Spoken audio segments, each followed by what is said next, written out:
Till the Groke Falls in Love, a novel written and read by Adrian Onyando. The Fox, the Prince, and the Snake. Feneke the Fox took the hare's paws and walked him around the oasis. I'll tell you more, friend. You are in grave danger. I have seen so many animals being eaten here, and it is all because of this taming business, or lack of it. Who eats the animals? Asked the hare, looking at the fox suspiciously. It is the snake. Which snake? The desert snake, the one who beat the little prince. Ogila the hare thought about the princes he knew. They were only two, Prince Lion and Prince Karhu. Who is the little prince? He asked. Why haven't you asked about the desert snake? Ogila the hare was puzzled, but he thought about the answer very fast. Because I want to know about the little prince first. See? Said Feneke the fox gleefully. Sap do not want to know her, and so she goes on eating them without any care. It is like what happens in the Masai Mara. The wild beast does not take the time to know the crocodile. All he wants is to cross the river Mara as fast as possible. And where does he end up? In the belly, or to be precise, in the body of the crocodile. The crocodile knows him, how he moves, how he tastes, and how he becomes part of his body and heart. But the wildebeest is dead. No body, no heart. Well then, tell me about the snake, said the hare. I'll tell you about both, said Feneke the fox, pressing the hare's paws. The little prince is a fine boy who comes from a small planet where he lives with his rose. Well, once visited here, fleeing sort of. You know, his rose was too demanding and he wanted some break to look for new friends. When he came here, I met him and told him how to make friends. It went like this. Sit down there, away from me. Now, move closer and closer. Sit by my side, but say nothing. One talks clearly only with the heart. Anything is important, is inaudible to the ears. That is how we tamed each other. And now that we were tamed, we began to miss and to keep each other. That is important, to keep and to miss each other. and he began to miss his rose, which he had tamed in his planet, and longed to go back. But his body was too heavy, so he met the snake, who beat him so that he got rid of his human body. So his spirit fled back to his planet? Well, he went back to his planet with a light body, said the fox. How sad, said the hare. Sad that the little prince was beaten and that he hadn't had the chance to meet him. But I'm happy he went back whole. At least he lost only some weight. Yes, how sad, you say. Yet nobody says how sweet or how sad for the snake. Nobody talks of a snake. Nobody talks to a snake. If you ask me, I'll say it was wrong for the little prince to ask for a bite. Snake bite, if you see what I mean. Snakes are not there for biting and spreading poison only. Snakes may be lonely and may be looking for friends. They may want to be tamed. Did the snake ask to be tamed? Asked the hare. No, there are creatures that do not ask, but in their heart they want to. In the savannah we talk, said the hare. But do you listen? The hare kept quiet. Well, went on the fox, after biting the little prince, something happened to the snake. She grew in size and became a monster, biting and spreading poison and eating the animals she poisoned. She came to my well, this oasis, and occupied it. She dug a hole at its bottom so that she could hide there as she poisoned the oasis and all the animals and the plants that use the water. Then she would pop up and eat the victims. You now know why you and your friends are in grave danger. Anyway, after watching so many animals being eaten at my well, I asked, why is she behaving this way? I went back to my past life and found the answer there.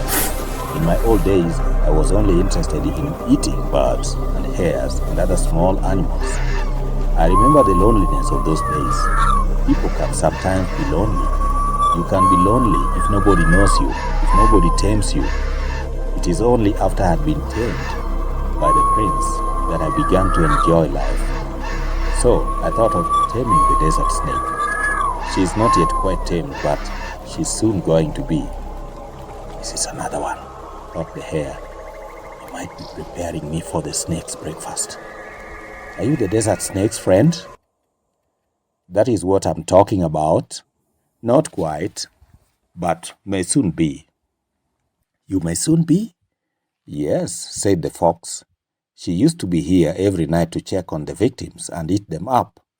But yesterday, I asked her to go and rest in her underground burrow, and I see that she has obeyed me. She is being tamed, but may turn up any moment to go on with her former ways.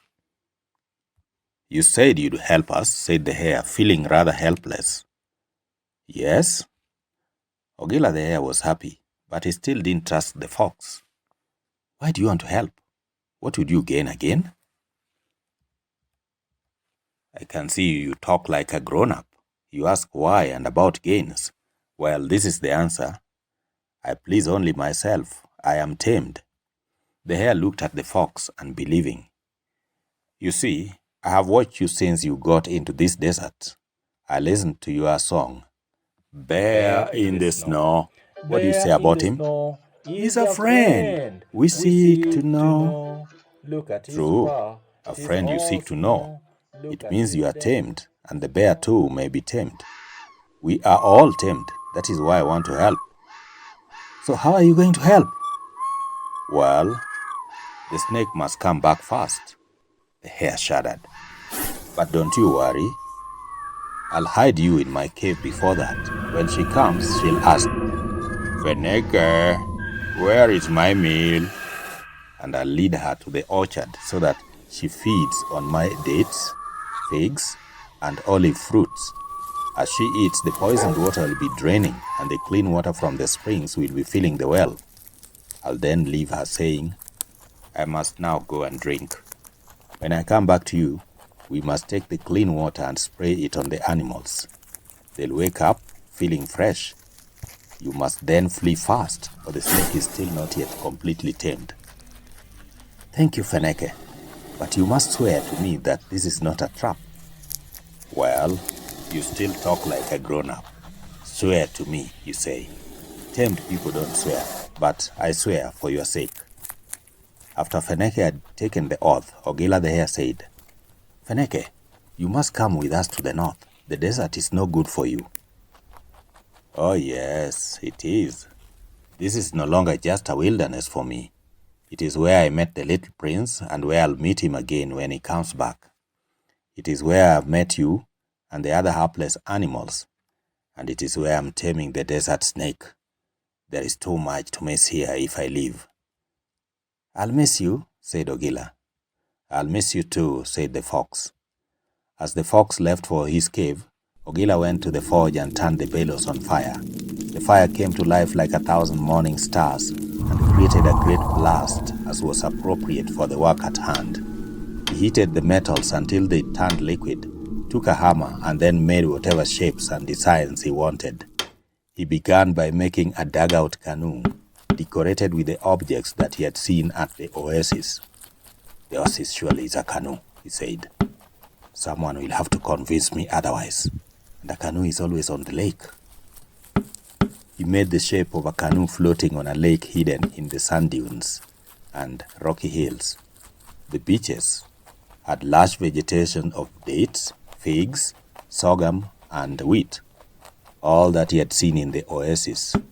Then he sculpted the figure of Feneke the fox, standing on a rock, guarding the oasis, his large ears taking almost all the space around his head, and his whiskers giving him the look of a cunning, wise animal. The denizens of the great desert looked happy as they went into parties and welcomed guests from all parts of the world, including those from the savannah. Then Ogila made the shape of a heart and called it Feneke's heart. It was larger than his ears and body. He looked at his work and was satisfied. Laughing at Feneke's looks, he broke from the work to wait for the desert snake's coming.